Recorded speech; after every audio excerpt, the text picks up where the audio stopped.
perfect. Okay, very good. Can everybody see the PowerPoint presentation? Okay, very good.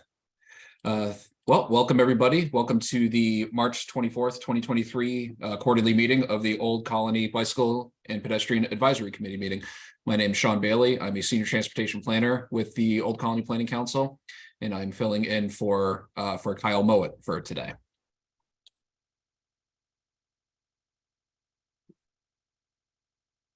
So the purpose of our BPAC is to provide a forum for communities, citizens, and organizations to discuss bicycle and pedestrian transportation issues, to hear what other communities and groups are doing to move bicycle and pedestrian infrastructure and best practices forward, and to discuss how the Old Colony region can become more bicycle and pedestrian friendly.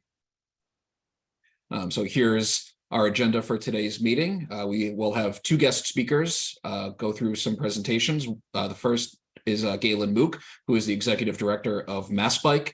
And then we also have Brendan Kearney, who is the Deputy Director of Advocacy for Walk Boston. And then we will move into some group discussions with bicycle and pedestrian projects in the Old Colony region, as well as a public discussion on any bicycle and pedestrian issues that anybody would like to discuss.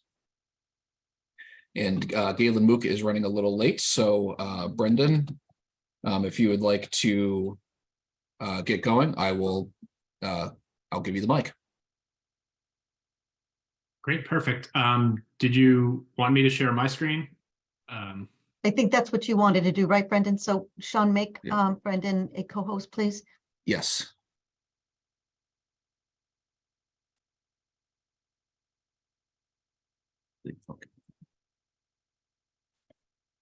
Okay, so I will stop sharing. So go right ahead. Great, perfect. Thanks so much. Well, thank you again for letting me be here on behalf of Walk Boston. Also on the call is Yolanda Spinola, who, as many of you know, is on staff at Walk Boston and is also a Brockton resident and involved with your group. So this presentation is adapted from a presentation I gave to the statewide MABPAB, the Bicycle and Pedestrian Advisory Board. So it was a good moment in time in January. So I thought it was a great one to bring to you all today.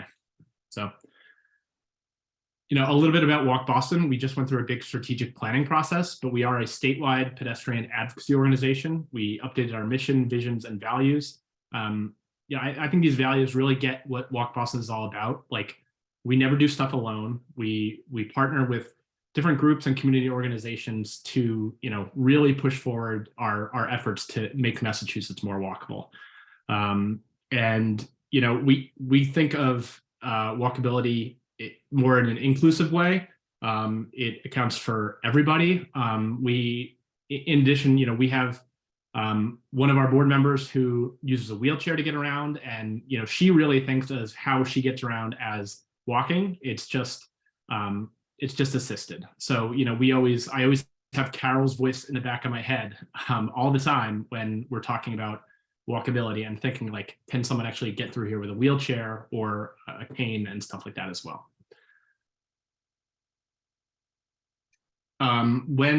One of the big things we do is write comment letters on big projects statewide, and you have all probably seen the project submission forms, multi-hundred, if not 1,000-page printed out book. If you actually get a printed out version, you can see a binder there on the left. I had to put a business card next to it to really give the scale of how massive some of those things are.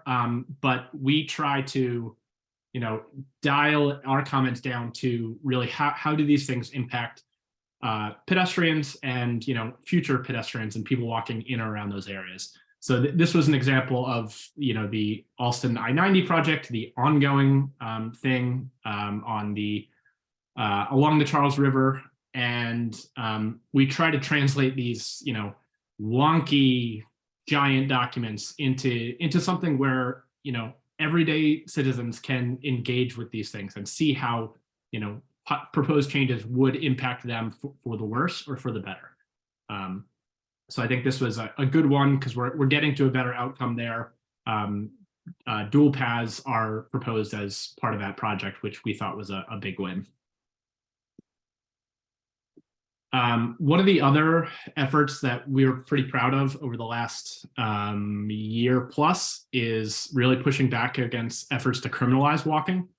There had been a number of bills filed over the last couple sessions that said it was to prevent jaywalking, but none of this actually was making streets safer for people walking or people driving.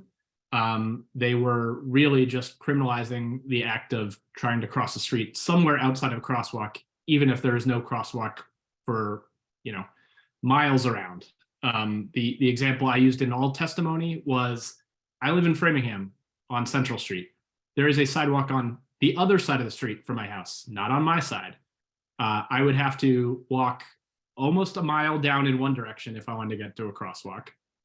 And that is if I actually was walking against traffic, which is the law if there's no sidewalk and you were walking along a road. Or I would have to walk a quarter mile in the other direction on the side of the road, which would be illegal because if there's a sidewalk on a roadway, I need to cross on a sidewalk. So just not well thought out. And also, to be honest, I am a middle-aged white male, over 6 feet tall. A police officer may not stop me, but in the south side of Framingham, where it's environmental justice communities and there are a higher population of non-white residents, jaywalking laws can be used for police to just stop people for some other reason. So, we are pretty proud that there are no bills that were filed this session as of January that were about jaywalking. Another big thing, we think, walking does happen year round and it should be able to happen safely. And part of that is really encouraging people to snow, but then also thinking about whose responsibility should it actually be to clear snow. More and more, we've been seeing cities and towns thinking about how it really is their responsibility to do some of that clearance. And we've also been pushing MassDOT to hold them accountable as well when they are thinking about their own properties and making sure that they are making them accessible year round. We've been commenting on different MassDOT environmental. They basically have to file an environmental form every couple of years for their winter snow clearance program. The real intent initially was to make sure that they weren't putting more salt into the waterways. Definitely super important. We used it as an opportunity to try to hold MassDOT accountable for the commitments they were making in their bike and pedestrian plans. And so, we were looking at the environmental process as a way to get the rest of the state to hold them accountable for it. So they have slowly but surely making commitments about clearing their own new trails and other sidewalks that they own in properties around the state. And I think an important thing is they made, in this past Shared Streets and Spaces funding program, they made the ability for cities and towns to purchase snow removal equipment an option. Previously, supplies were not included. It was more about, creating temporary outdoor seating, creating different pathways and stuff like that. This, they finally let people apply for snow clearing equipment, and 40 communities took them up on it. So there's definitely an appetite for those kind of things, and we're really excited to see that. These are some of the problems that people run into that I'm sure you all hear about, but it's well and good if you make places, if you tell them to shovel, but then what happens at those changing jurisdiction lines? Like this is in Worcester, and the property owner cleared all their stuff, but then we got to the highway ramps and MassDOT didn't clear their highway ramps. Also, the picture on the right, like that is in the south end of Boston. People think they were doing the right thing, but actually it's not accessible for people if the curb cut actually isn't cleared, because you can't get up and down over the curb. Some more of the collaborative work that we've been doing. This is actually something Yolanda's been leading recently. Is partnering with a group called Green Roots in East Boston and Chelsea. Going beyond just having like a one-off information session, but instead, building that relationship with community members and Green Roots in East Boston, meeting them for their monthly walks, and part of that is developing that relationship, getting the buy-in that we're in it for the long haul, and then helping them think about ways that they can make access to the parks where they meet safer. And because it's all well and good if the park itself has great paths and stuff like that, but if you can't safely get to the park from your home in your neighborhood, like that's a real problem. So we're really thinking about how safe access to parks as part of this effort, and really giving community members the tools to advocate for themselves. Part of that advocating for yourselves, we think, is we love walk audits as an organizing tool, but we are a small staff. We can't be everywhere all across the state. So one of the things we have developed over the last 2 years is something we call the Walk Audit Academy. It's a short number of short videos that we actually piloted as a guided session in Worcester, where people are given access to the videos. They watch the videos. They check out the different materials associated with them to learn a little bit more about the walk audit process and what it takes to lead one yourself. And as part of this training series in Worcester, we met with the group multiple times on Zoom, gave them a little bit more support. We had office hours where people could drop in, ask questions, and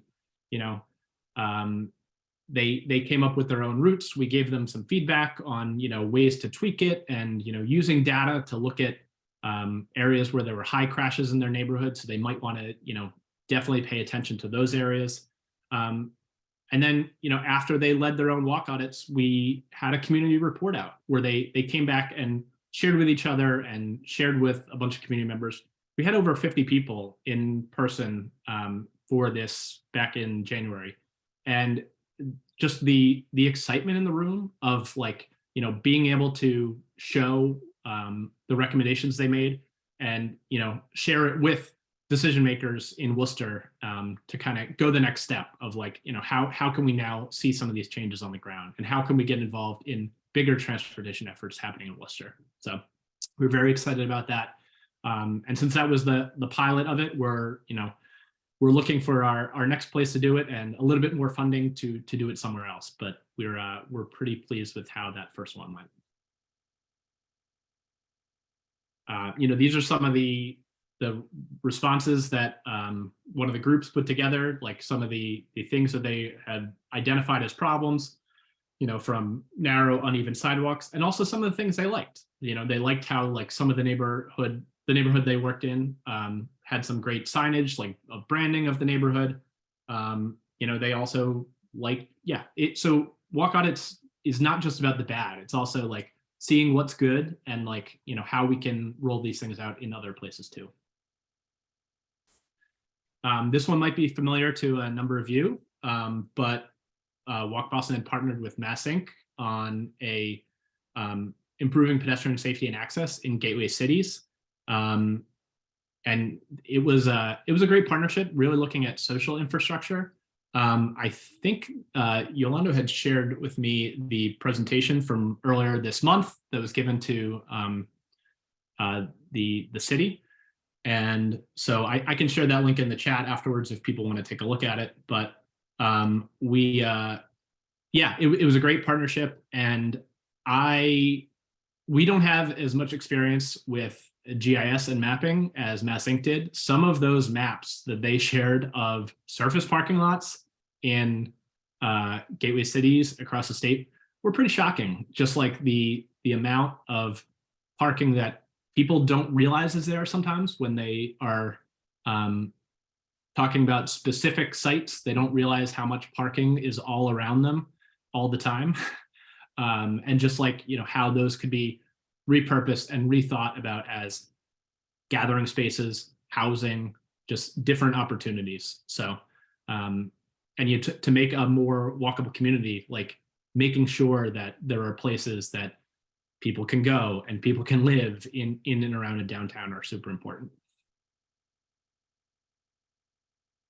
Just another example of some of the work we're doing and engaging with different groups.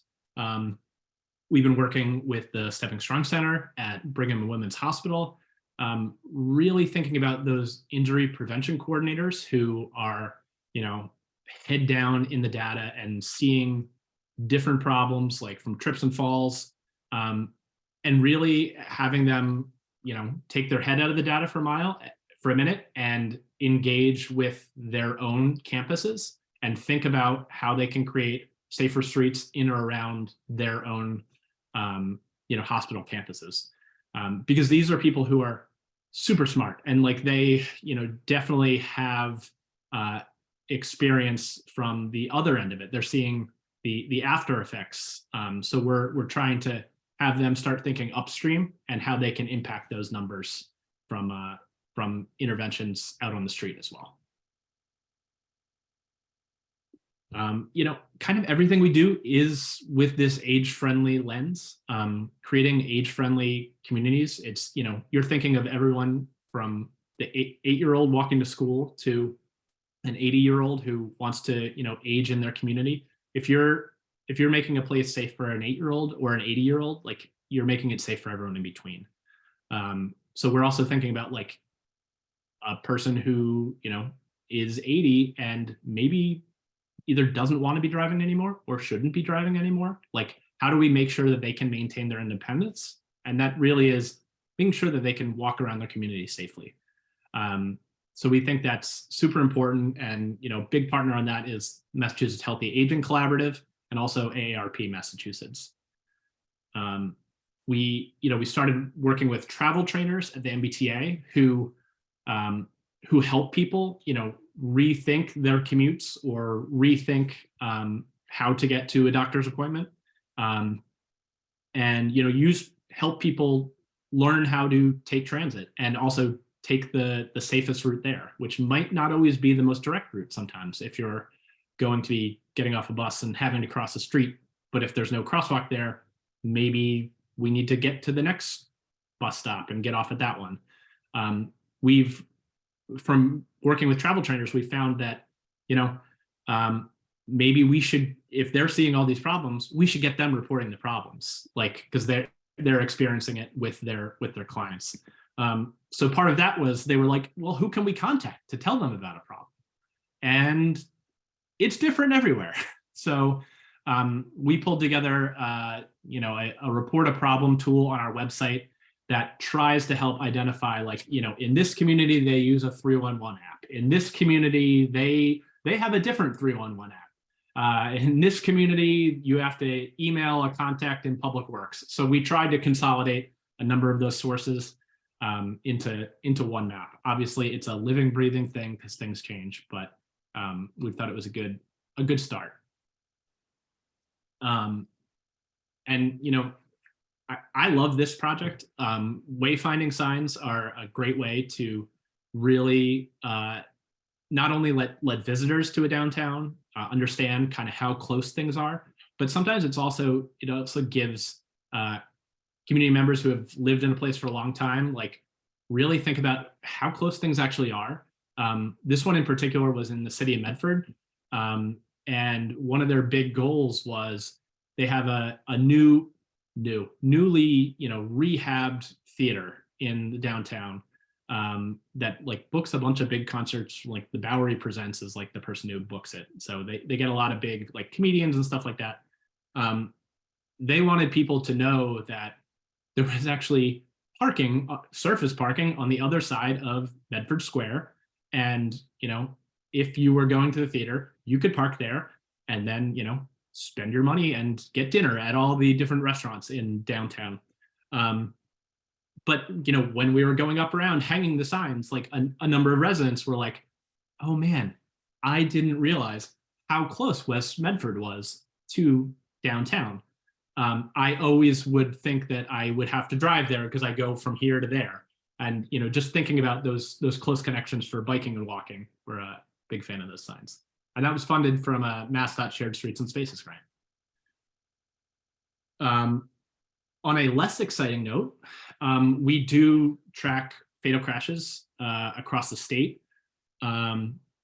This past year, we released a report for the first time looking at that. We used the MassDOT Impact Crash Data Portal to do this. And we actually have a report coming out probably next week. It's one of the things I'm working on right now, looking at last year's crashes.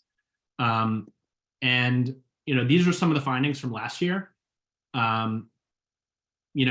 More than half of the fatal crashes happened in just 12 places, 12 municipalities.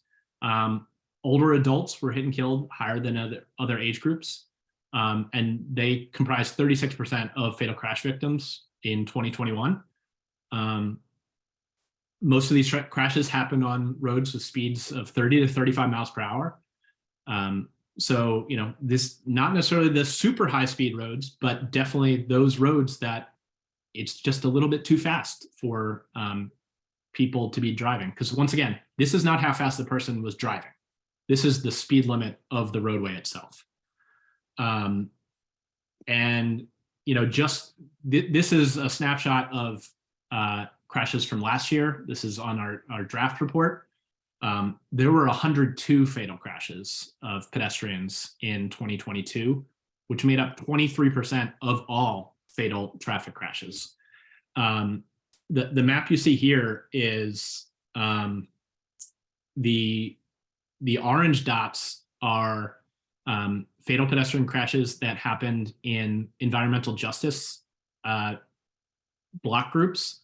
So the majority of fatal crashes for pedestrians happened in those block groups, 72 of the 102.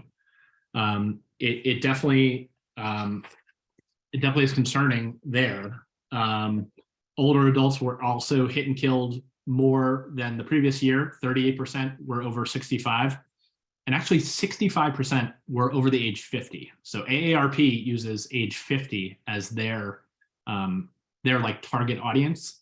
And 65% of fatal crashes were over age 50. And yeah, I'm just looking at some of my notes from this one.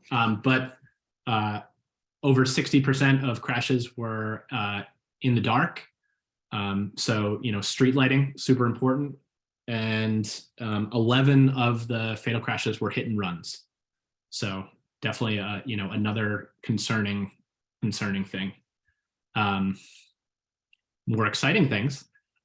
We have our annual celebration and Golden Shoe Awards coming up on April 4th. It's in person again for the first time since 2019, but there's also a live stream. We'd love you to sign up and attend. We have a monthly call called the Walk Massachusetts Network, and anyone's welcome to listen in and participate. It's a mix of municipal employees, everyday residents who are just interested, different organizations. Love you to take part. This past year, they actually gave me a lot of great feedback on the crash report. We gave them a draft, had some great. The reason we came up with that environmental justice map is because of feedback from that meeting. So we really take those comments seriously that people share with us. We're going to review snow efforts. It hasn't snowed that much, so I don't know if which is a good thing. We don't have too much to go over, but that could be good. We have every couple months, we have something called Talk the Walk. It's a topic-driven discussion session. We basically, our committee that was brainstorming this, they were like, you know what, a book club would be great. But I never finish a book in time in advance of a book club discussion, so I feel bad about that. So we came up with this other thing where sometimes it's books, sometimes it's articles or a topic. The next one is actually something called What the Tech. There's two people that work for the city of Boston who have been doing short little videos over the last year and a half where they talk about you know, something out on the street that you're always like, what the heck is that thing? They've done air quality sensors, like fire boxes, signal boxes, signal timing, all sorts of different really wonky stuff. So definitely check out their videos, and we'll be announcing when they're going to be talking about the project later.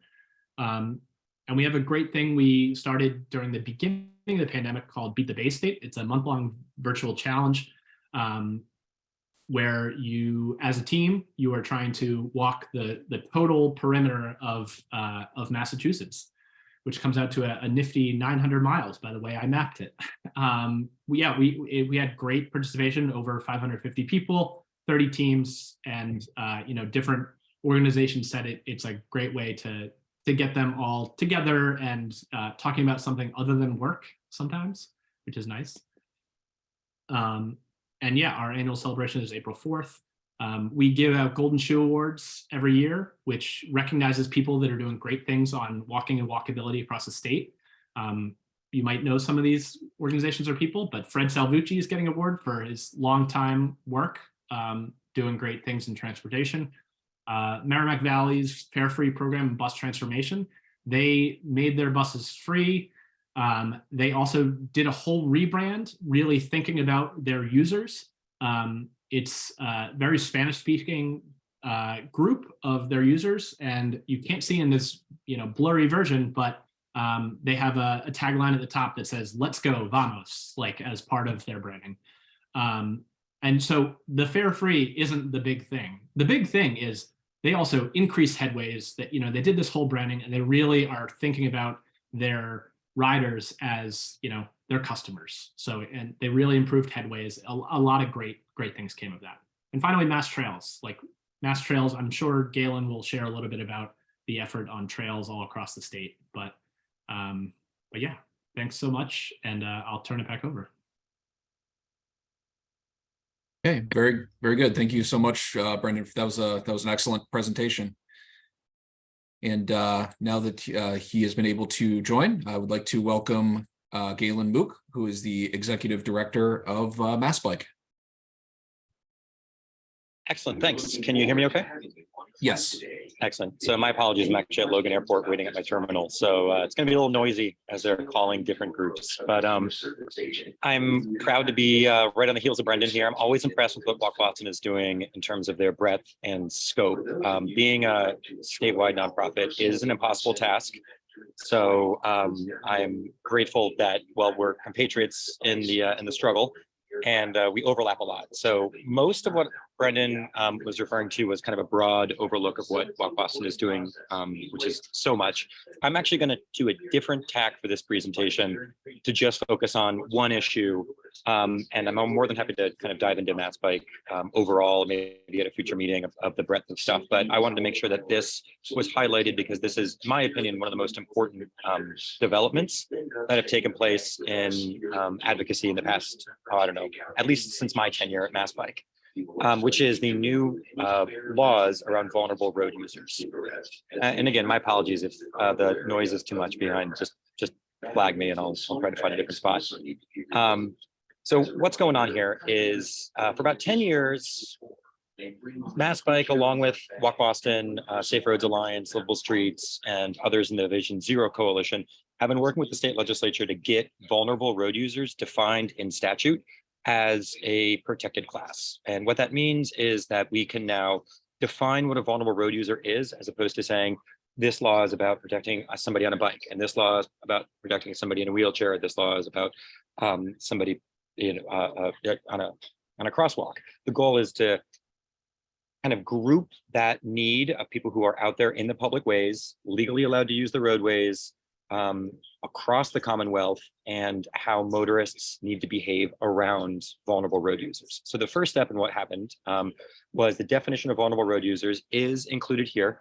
It's people who are walking, people who are biking, people who are fixing their cars on the side of the road, micromobility, which is actually defined, I think, for the first time in statute, very still vague, but for those of you who are concerned with scooters, this is something to point to. People who are riding horses, people who are in horse-drawn carriages, and farm equipment as well. And I should also preface this whole presentation by saying, though it took about 6 sessions to get it through This past session, it was the water was carried primarily by Senator Brownsberger on the Senate side, along with Chair Creighton on the Joint Transportation Committee, and on the House side with Chair Strauss and also Rep. Mike Moran. But this included probably a half dozen or so legislators throughout 10 years who have filed certain versions of this. And they finally got it to the governor's desk, and he finally signed it on January 2nd. So the first thing, vulnerable road users is out there. Why it's important is around the behavior that motorists are now required to do around vulnerable road users. Number one, it's pass with 4 feet of space. This is a huge one. So before statute said safe passing distance, which was very vague. It is hard to enforce, it's hard to educate, it's hard to have a distinct message around what safe passing is. So now we've actually defined it as 4 feet. A lot of other states, 36 other states around the country have it as 3 feet, but with the increase in car size, the increase in speeds out there, and the increase in severe crashes, we felt that 3 feet might not be enough. And also not just for bicyclists, this is for people who are out there, fixing a flat tire or road crews out there. There are faster roads where bicyclists might not be. So this will still pertain to people who are out there on any of the public ways in the Commonwealth. So we wanted 4 feet. It was kind of a happy compromise where some states have it as an increase of speed, you have increase of distance. So say 3 feet at 30 miles an hour, 4 feet at 40, 5 feet at 50, et cetera.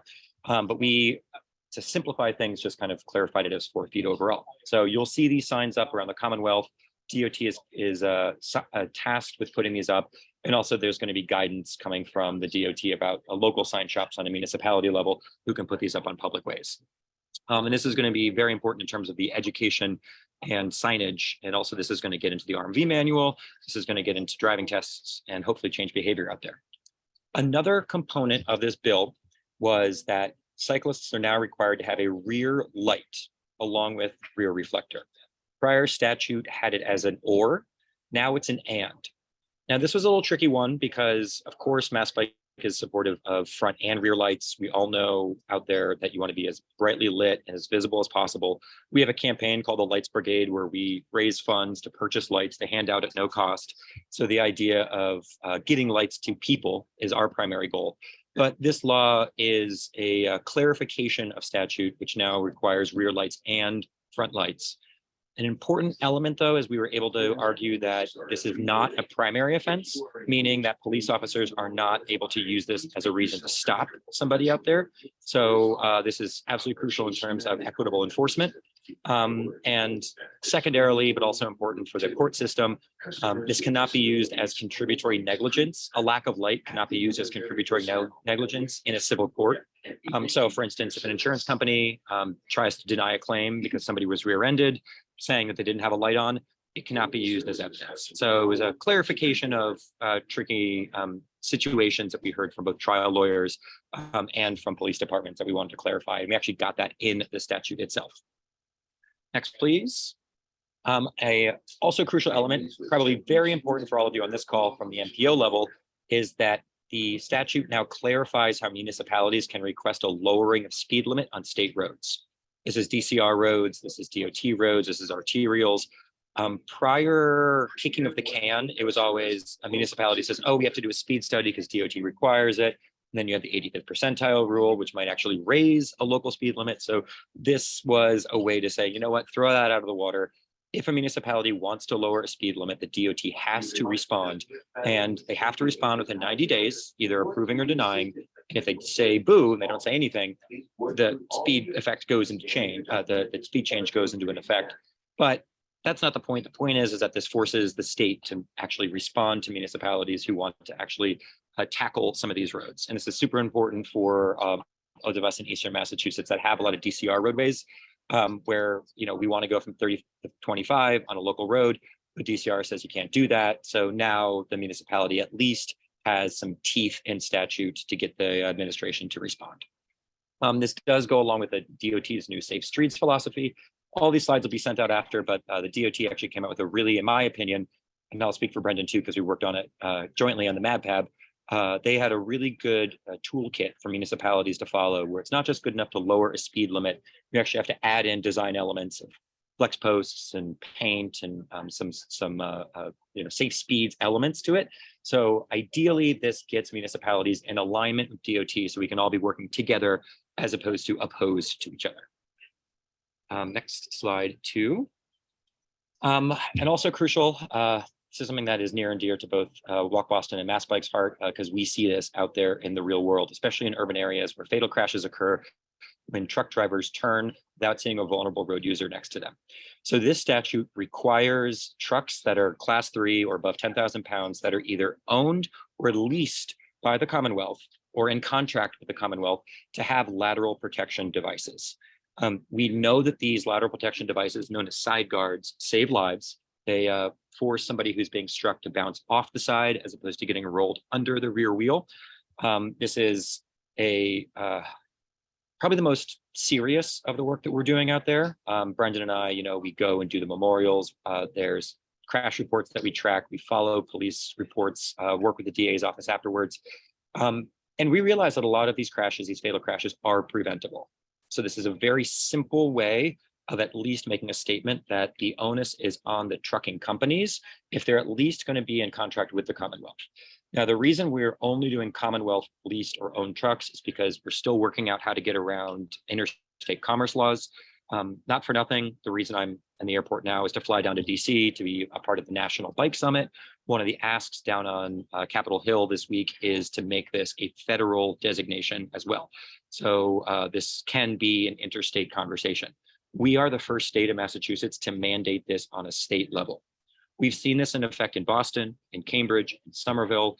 DC does this. A lot of New York City does this. A lot of municipalities across the country have implemented this and seen severe reductions in fatal crashes. This is common in Canada, common in countries across Europe. So we're trying to elevate this level. And surprisingly, at least in my opinion, we did not get pushback from the trucking company on this at all. So nobody said boo about this from the trucking company, which was important from a legislative perspective, because this bill actually had to pass informally, which meant we had to get unanimous consent. Every single lawmaker had to give us a thumbs up, or at least not say no.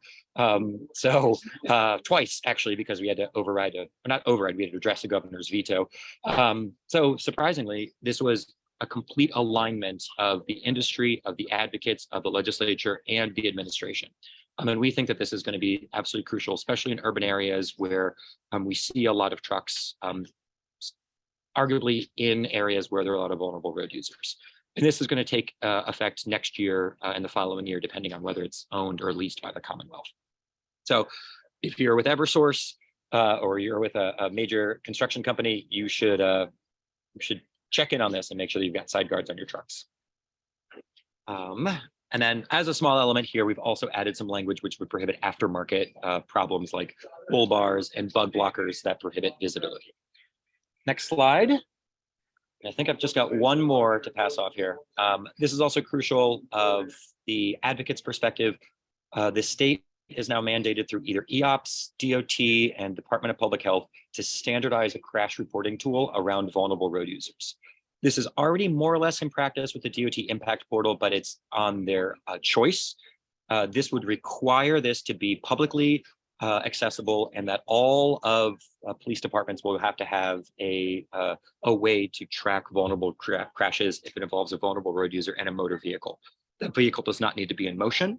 So for instance, a dooring instance or any others that just involve a motor vehicle, this is going to be something that's going to be utilized by Walk Boston, by Mass Bike, by Safe Roads Alliance to make sure that we are doing what we need to do, and the efficacy of our work is actually playing itself out on our roadways. A small element, but a crucial one here too, is that the state is also required to do a study on any disparity involving racial, gender, or geographic challenges around this entire law. But that's important in an element in this crash reporting tool as well. And yeah, Brendan's also mentioning they're including parking lots. Those are private entities, so that's a little bit more, probably more nuanced than the bill got into, but this is something that we'll continue to advocate for at the Massachusetts Bicycle and Pedestrian Advisory Board. So with that, that is just one law that we were able to pass, which is crazy. It was an omnibus bill, took 10 years, and we finally got it through, but we need your help spreading the word. So I think I have one more slide on how we can plug in. We've got bumper stickers out there. The motorist must give 4 feet to pass. We'll send it out to you for free. Please just spread the word. The law goes into effect on April 2nd. So if you are able to send something out from the NPO, if you're able to send out a press release, and again, this is not just for people on bikes. This is for literally anybody out there who is not in the protection of airbags, seatbelts, and a steel cage. Great, and that's just some of the important work. And lastly, I do have to hop off to go catch a plane, but I do want to mention that coming up in May is Bike Month. And I know that the Old Colony does wonders in terms of bike breakfasts and promotion. So please keep in touch. Reach out to us at bikeinfo@massbike.org. Our Bike Month site with calendar is now active and live. BayStateBikeMonth.org is a way to find us. And I know that this was a lot in a short amount of time to throw at you, but there's a lot that organizations like Mass Bike and Walk Boston are up to, but this is just a very important but deep glimpse in some of our successes. Cool. And thanks to Sean and Mary and the whole Old Colony Planning Council. Hopefully Kyle's doing all right on paternity. And yeah, let's keep in touch. Thanks, Galen. I see John York, you have your hand raised. Yes, if Galen's still there, I really want to catch one thing with him before he leaves. I'll try to make it Please, yeah, short. I got about 30 seconds. I'm with you here. Go for it. Okay, so we've had perennially issues here in the Cape Cod Canal region with just Mass DOT complying with anything that has to do with bicycles and pedestrians.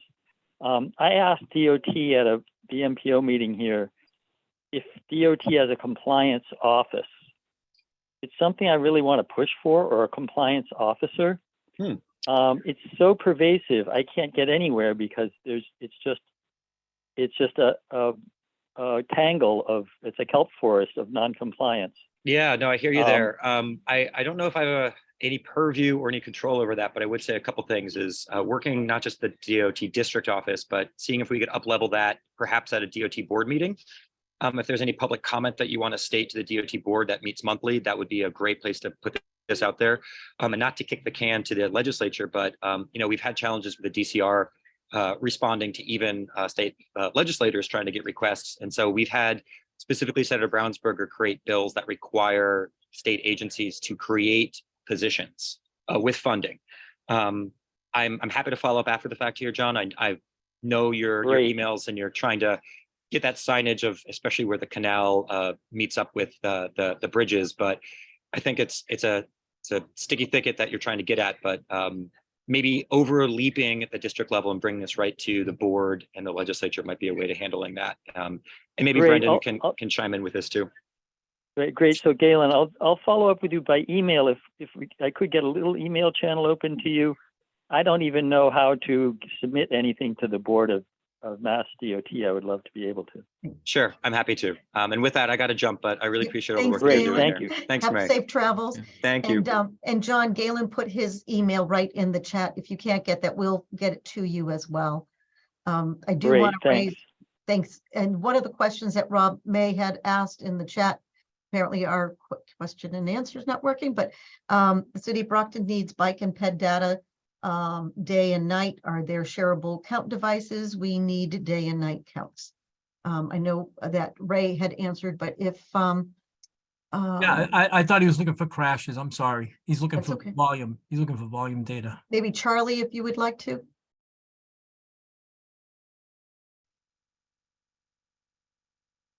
Sure, I'd love to. Rob, you're in luck because Old Colony Planning Council has bicycle counting capability with at least one of our traffic counters, and we recently purchased a radar traffic counter device. So, let's talk offline about how we can help.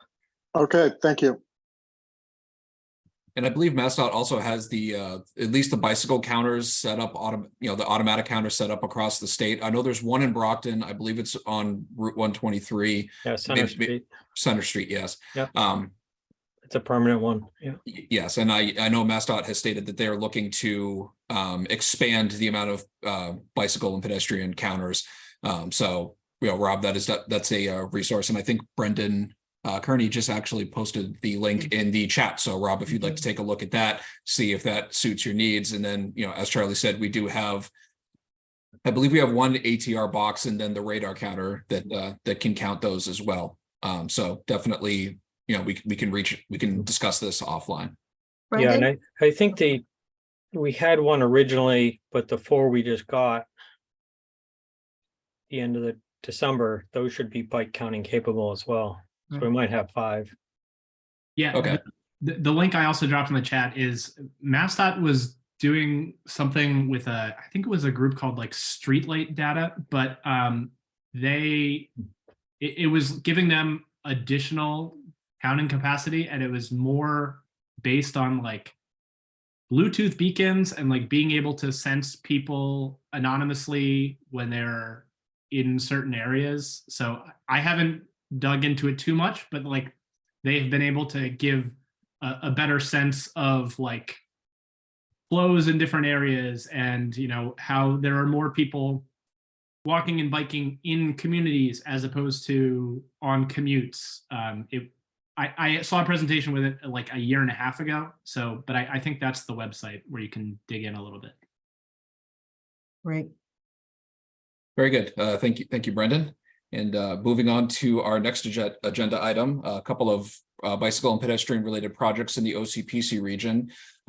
They are both in the town of Stoughton, actually. The first one is TIP project 607403, corridor improvements on Route 138, which will be addressing safety, congestion, and a lack of multimodal accommodations. Proposed improvements include roadway rehabilitation, construction of continuous sidewalks and curbing, restriping of the travel lanes to provide bike accommodating shoulders, as well as drainage upgrades, pavement markings, and signs are also included. And the second project is TIP project number 608279, intersection improvements and related work at Central Street, Canton Street, and Tosca Drive. This is going to consist of installing a traffic signal as well as minor geometry design. Improvements will include multimodal accommodation, signs, and pavement markings. And this proposed project is also going to be in conjunction with local initiatives advanced by the town of Stoughton, including the Safe Routes to School project with the elementary school due east of this project. And Barbara, I don't know if you have any other updates for either of these projects. Hi, Sean. Thank you. Yeah, I'll just give a little information on actually what we're proposing for the projects. The 138 project, which goes from the Canton Stoughton town line down to Lincoln Street. Actually, we're going to do buffered bike lanes throughout this project. We're adding sidewalks on both sides of the street, south of York Street, and on one side of the street, north of York Street. And the sidewalks are going to be continuous on the west side. We're going to be adding signals, doing signal work at York Street, the Stop and Shop driveway, and we are also including the Central Street driveway also. And I believe there's bike crossings at all of those intersections too, to get bicycles safely across into the buffered bike lanes throughout that. We're also adding a couple of crossings that I don't know if I'd call them mid-block crossings, but at Phillips Ave and Warren Ave, and those are going to have RFBs for safe pedestrian crossing also. And at the end of the project to the east, we are, to the south, we are restriping the unsignalized intersection of Lincoln Street for that project. For the Canton Tosca project, that goes from just west, I believe, of Island Street to Old Central Street. And as Sean said, this ties into the Safe Routes to School project. And on the west side of Canton Street, it's going to be like shared lanes. There are going to be sharrows there for bikes. And then at the intersection, there's going to be crosswalks that will cross them into a shared use path that's going to tie into the path for the school. So there's going to be nice connectivity. I don't know if you have that sketch, Sean. Yes, I do. That we can show like how the connectivity is going to be working. The Route 138 Central Street project that shows as a permanent private development project to the east of the project. We originally weren't going to include that in the 138 project, but we are including improvements at that intersection. I guess it was felt that it was needed, so they did decide to include those improvements for that signal. But I mean, you can see like there's going to be nice connectivity from west to east and north to south, and even into like District 6 area, the Canton project to the north, and the Route 138 town project to the south. The Central Street Complete Streets project in the middle there, that's like the bright blue, was one of the very first complete streets grants that was awarded. So that one was adding sidewalk across the street, I believe, from the school. And the Safe Routes to School project is actually under construction. That is slated right now for completion. I think it's the spring of 24, and they're doing utility work right now, signal work. We're upgrading a MBTA crossing out there also, and they're adding crossings across Central Street, on Cushing Street, Simpson Street, and right at the school, and those are going to have RFPs also. And they're the end of the project limits are the west side of Pearl Street, so they're going to be adding doing some minor signal work over at the Pearl Street intersection also. So it's going to be nice connectivity through this whole area when these projects actually get done. Very good. Thank you very much for those updates, Barbara. Does anyone have any questions about these two projects? Oh, and these projects also scheduled for advertising this year. So these will be going out soon, and they're on track. So very good. Glad to hear it. Yeah, me too. So moving on, discussion on bicycle and pedestrian issues. Does anybody have any issues that they would like to bring up? Bill? Yep. So I didn't see anyone from the town of Hanover on the participants list, but I can speak briefly about an update on the Hanover Branch Rail Trail extension that's currently under construction in the town of Hanover. So that project is extending the existing Hanover Branch Rail Trail that currently runs through Abington and Rockland.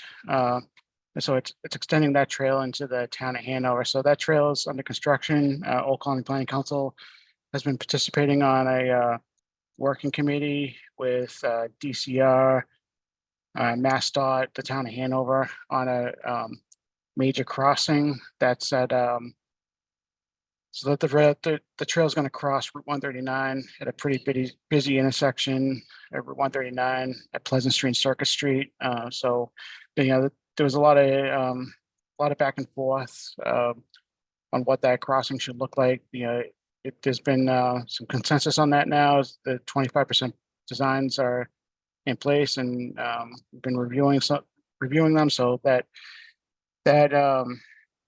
trail will cross that intersection perpendicularly at the existing traffic signals. So those existing traffic signals will be upgraded to include a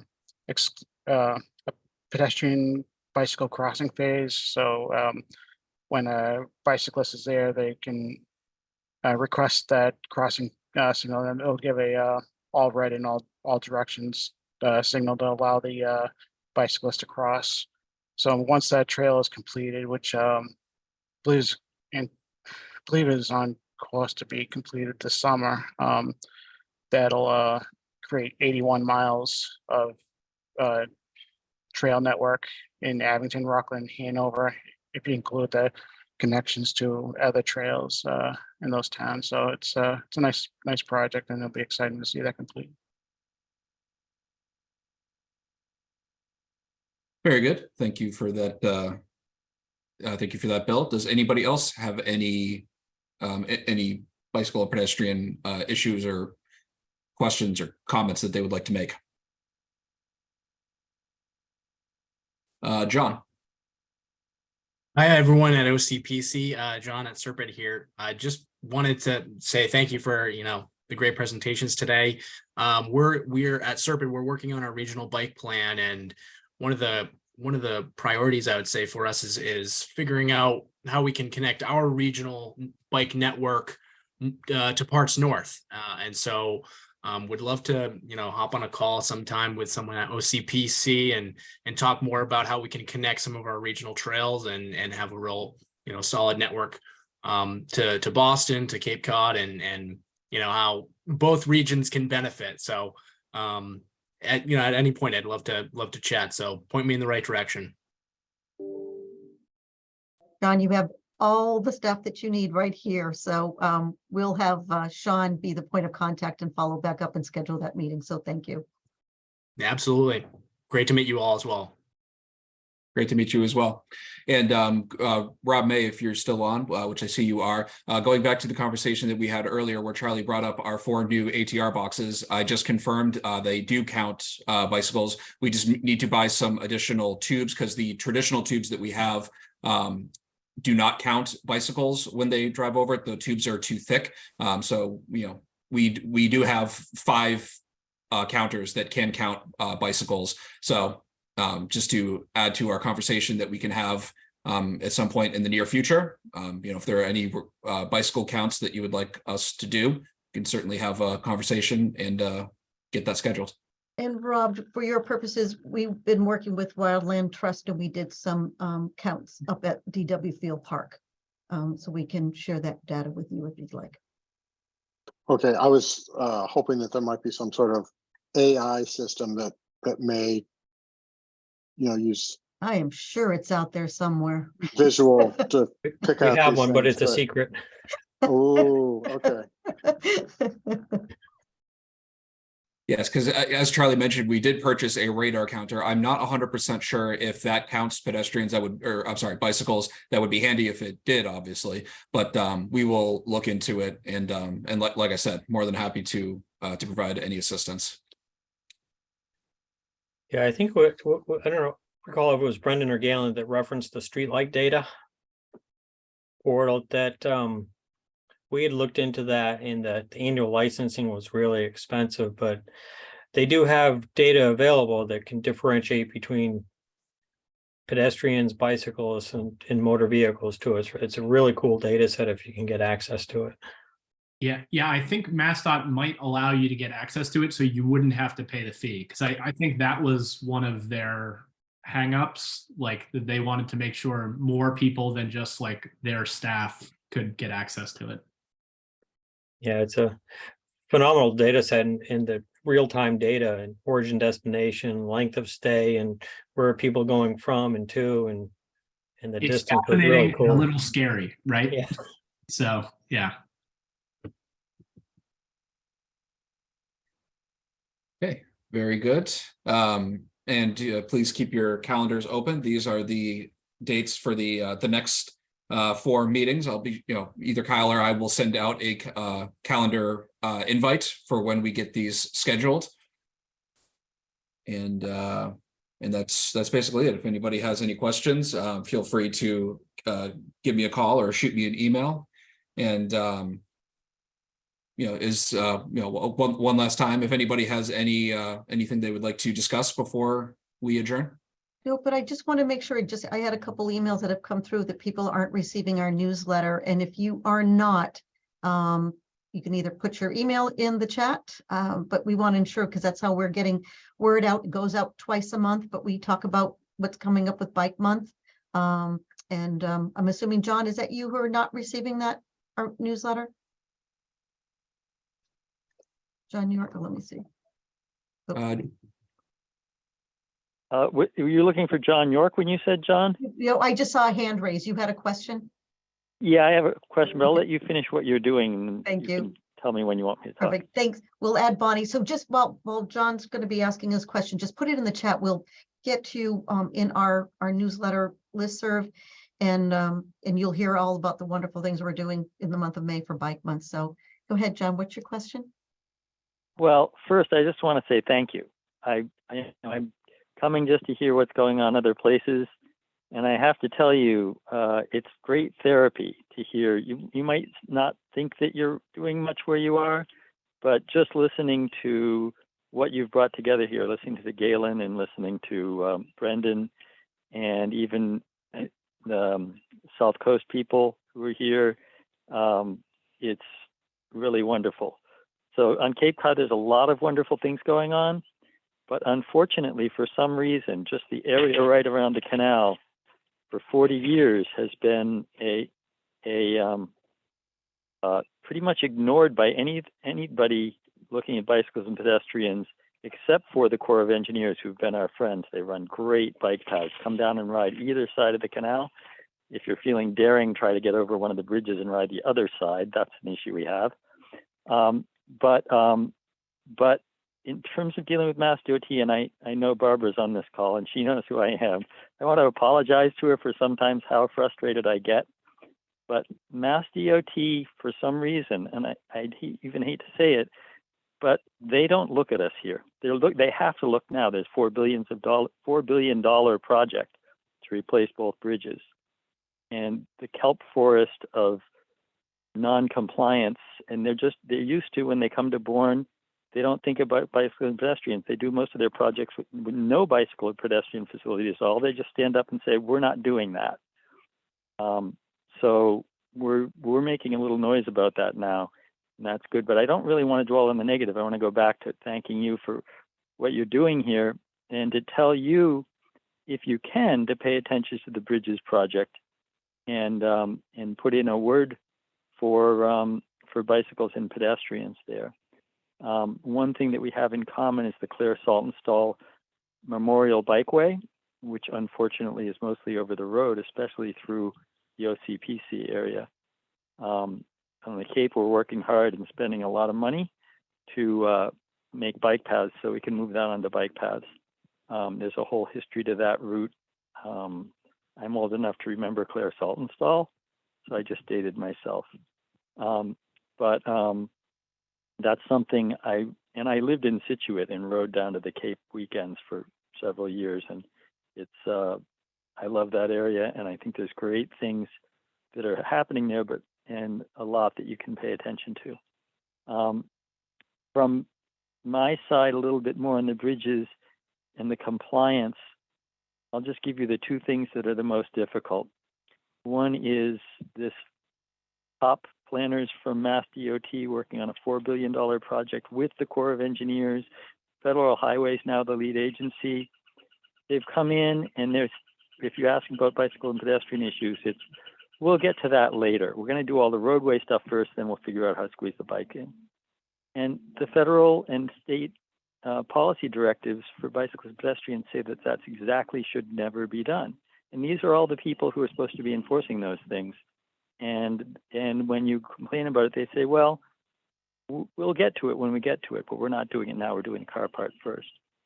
So that's how complete the non-compliance is. And if anybody in other parts of the state can, when they're dealing with people who are being really friendly to them, to just put in a word and say, hey, help out down there in Bourne, do it right down there. That would help us. I've taken a bunch of time. I want to thank you again for everything you've done and keep on doing. And it's great to remind myself that it's done right other places. And my apologies to Barbara for stepping a little on DOT's toes, but I don't feel apologetic when they're coming with the authority. They come to our town and being as disrespectful as they are. Thanks. That ends on a positive note. It's still great to hear everything that's going on. Thanks. Thank you, John. Again, thank you for all your comments. Would you like to be added to our email list for our future BPAC meetings? Yeah, I think I'm on your list. So I talked to Charlie. You're going to have to remind me his last name. Kilmer. Kilmer, yeah. So Charlie and I talked on the phone in November when the bridge program really started getting revved up, or maybe even earlier than that. I made a point to contact people in the local regional planning authorities and got a hold of Charlie. So that's good. And I really, I apologize for how negative I sound. The best thing I can recommend to you is come down and ride along the canal on your bikes. There's great places to park and ride. Scusset Beach DCR parking lot is right there. It's a beautiful thing.